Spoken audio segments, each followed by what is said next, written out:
संघ लोक सेवा आयोग और राज्य लोक सेवा आयोग की मुख्य परीक्षा में डिजास्टर मैनेजमेंट यानी कि आपदा प्रबंधन से संबंधित सवाल बहुत ज़्यादा पूछे जाते हैं।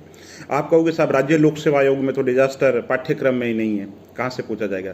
तो देखो आप, बाढ़, भूकंप, है ना, साइक्लोन, सुनामी या कोई मानव जनित या प्राकृतिक आपदा जो भी हो, चाहे बाढ़ हो या कोई भी हो, ठीक, तो ये क्या है? ये आपदा प्रबंधन है, ठीक है। और अब ये माना जा रहा है कि जो प्रशासन की जो भूमिका है वो पूर्वानुमान की होनी चाहिए। आपदा प्रबंधन में जो दक्ष होगा वो एक सफल प्रशासक होगा।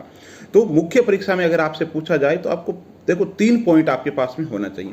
पहला तो आपको परिभाषा आनी चाहिए कि आपदा है क्या, आपदा किसे कहते हैं ना, पहली चीज। दूसरा, प्राकृतिक आपदा और मानव आपदा दोनों में अंतर आपको पता होना चाहिए। तीसरा, आपको पता होना चाहिए कि जो आपदाएं हैं इनके क्या कारण हैं, ये प्राकृतिक आपदाएं जो है ये क्यों आती है, इसके कारण 3-4 पॉइंट आपके दिमाग में होने चाहिए।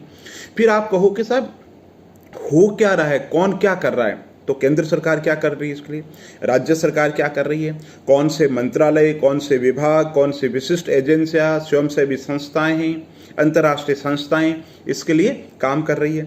फिर प्रशासकों की क्या भूमिका है आपदा प्रबंधन के लिए, जो प्रशासक है उनका जो वास्ता है, क्योंकि कोई भी आपदा आए, है ना, तो राहत का काम है, वो राहत का काम किसका है? वो प्रशासन का काम है। भले ही आपदा प्रबंधन एक तरीके से विशेषज्ञ विषय हो, लेकिन जो राहत देने वाली जो एजेंसी है वो प्रशासन है।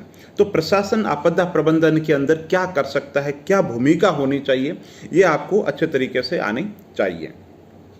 फिर आपको आने चाहिए सरकार आपदा प्रबंधन के लिए कौन कौन से कानून लेकर के आई, विशेष रूप से राष्ट्रीय आपदा जो प्रबंधन है उसके बारे में 50 शब्द में आपको आनी चाहिए कि इसके मुख्य पॉइंट कौन कौन से हैं, ठीक।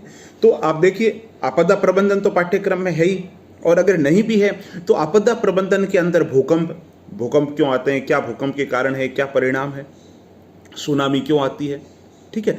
इसी तरीके से ये जो जलवायु का जो परिवर्तन है ना, बढ़ता मरुस्थलीकरण है, भूस्खलन है, हिमस्खलन है, ये सारी की सारी जो प्राकृतिक आपदाएं हैं ये आपदा प्रबंधन के अंदर ही आती है। तो आप किसी भी लोक सेवा आयोग की मुख्य परीक्षा में बैठ रहे हो, आपदा प्रबंधन से संबंधित 2-3 सवाल निश्चित रूप से मुख्य परीक्षा के अंदर पूछे जाते हैं। तो जितनी भी प्राकृतिक आपदाएं हैं उनको अच्छे तरीके से तैयार करो और उनका समाधान तैयार करो।